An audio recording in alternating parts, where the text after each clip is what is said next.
Now guys, what about some rules about variables? So the first rule is use English names, okay? So if I would like to say that this is first name, I will use the word first name, okay? English names. Name with meaning. So you can write something like this, okay? X, Y, and so on. But you don't know what X means, because if it will be down there, you will see the X. So you don't know that it's the first name, right? So the best thing is name with meaning. Like this is first name, this is age, this is weight, okay?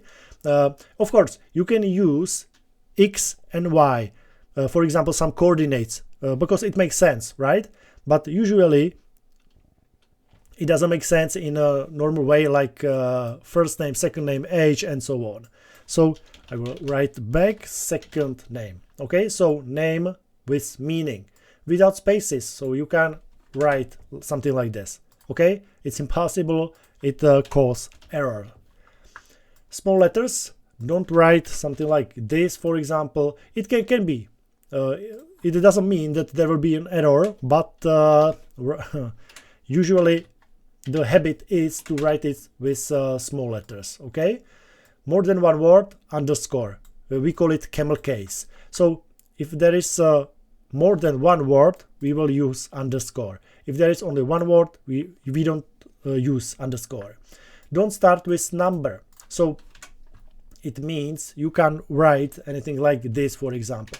You can write it, for example, here, the number, it's absolutely okay. You can write here, you can write underscore 3, for example. It's absolutely okay, but don't start with number, okay?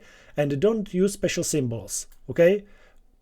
For example, like an exclamation mark here or here, okay? Don't use it. Like this symbol, dollar, here, every time it causes error. So don't use these special symbols in the name of a variable.